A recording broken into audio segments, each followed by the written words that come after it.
Qual é o destino daquela pessoa que morre sem ouvir falar do nome de Jesus? Bem, vamos conversar sobre isso?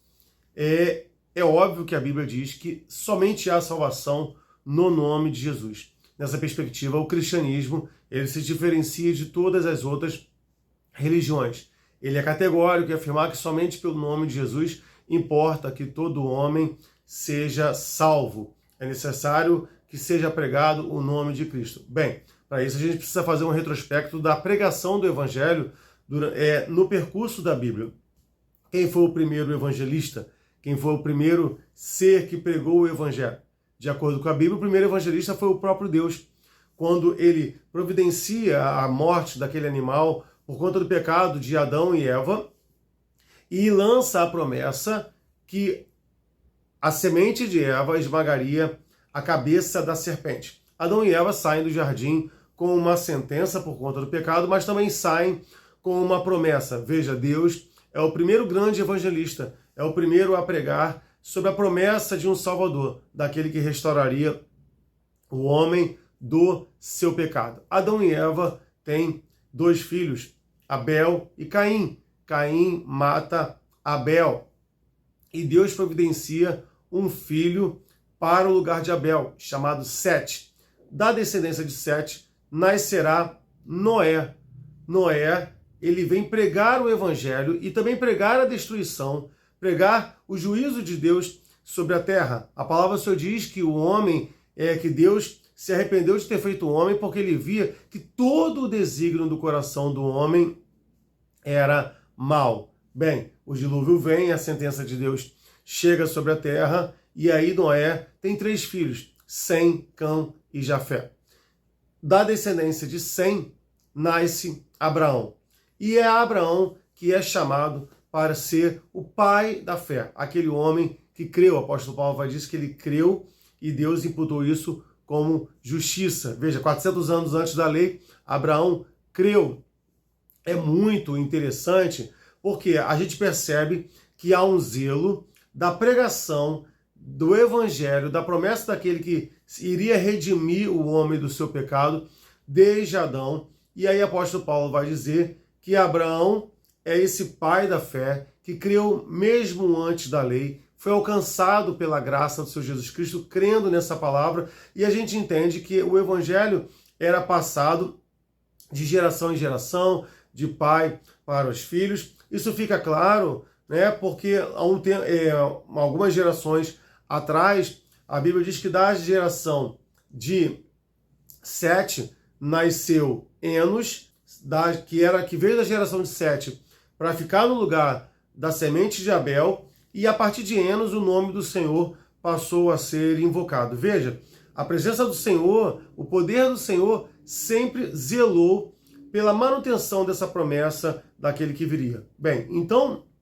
no período da lei, as pessoas eram salvas não por causa da lei. O apóstolo Paulo vai dizer que a lei serviu para que diante de Deus todo homem se calasse. Por quê? Porque ele criou um código de condutas e que o homem falhou. O homem provou para Deus que não era capaz de zelar pela sua própria salvação. E é por isso que o apóstolo Paulo vai dizer que a lei ela é um aio que conduz o homem à figura de Jesus Cristo, a Jesus Cristo, aquele que vem realmente trazer a salvação. Porque a lei serviu para isso, para mostrar que nós não éramos capazes. Então veja, no período da lei, todos os homens e mulheres do Velho Testamento, eles não eram salvos pela lei, eles eram salvos por crer naquela pregação do Éden, naquela pregação que veio descendendo desde Noé, desde Abraão, que Deus enviaria alguém que redimiria o homem do seu pecado.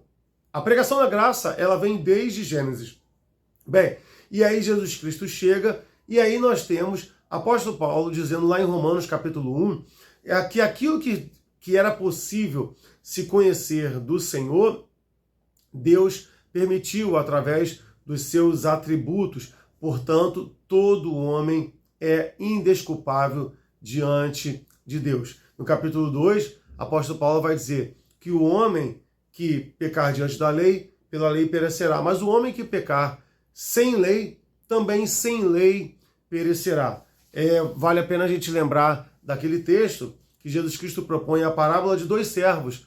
um que não conhecia a vontade do seu Senhor e outro que conhecia a vontade do seu Senhor. Os dois serão condenados. Só que aquele que conhecia a vontade do Senhor receberá uma condenação maior. Que condenação é essa? Nós não sabemos, mas haverá um trato diferenciado do Senhor. Apóstolo Paulo, no Romanos capítulo 2, quando ele vai dizer que aqueles que pecam sem lei perecerão, ele vai falar que os gentios, eles têm a possibilidade de agir de acordo com a lei, mesmo sem a apresentação da lei. Veja, a consciência deles deveria levá-los a observar os atributos de Deus através da natureza criada na existência desse Deus. Isso é maravilhoso. Muitos vão pensar assim, Sandro, mas é aquele texto que diz que como ouvirão, se não há quem pregue, como crerão, né, daquele que ninguém nada ouviram, né, e como invocarão, se não há quem seja enviado. Acho que estou invertendo algumas coisas aqui. E apóstolo Paulo, quando cita esse texto, ele vai fazer menção a Isaías. Ele vai dizer assim, olha, mas nem todos da casa de Israel deram crédito à nossa pregação. Veja, esse texto ele é focado no povo de Israel. E nesse texto, o profeta Isaías vai trazer uma declaração da parte do Senhor muito bonita a respeito dos gentios, a respeito daqueles que não são da casa de Israel. O Senhor vai dizer que ele se permitiu ser encontrado por aqueles que nem o procuravam. Ele permitiu ser encontrado por aqueles que nem sabiam orar, porque o Senhor se revelou a eles e disse, eis-me aqui. Veja, o Senhor provê os meios para que todos sejam alcançados pela pregação do Evangelho, seja por boca ou seja pela natureza criada. A revelação geral aqui apresentada em Romanos é uma revelação suficiente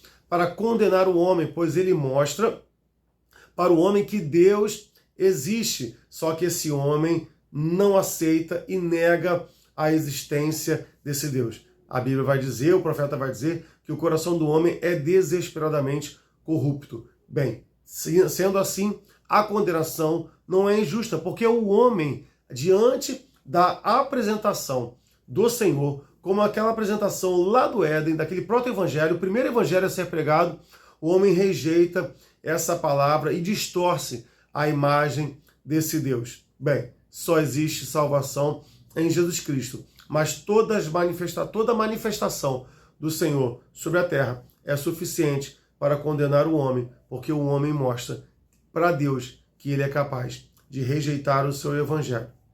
Espero que eu tenha te ajudado. Salvação somente em Jesus Cristo. Tchau, tchau.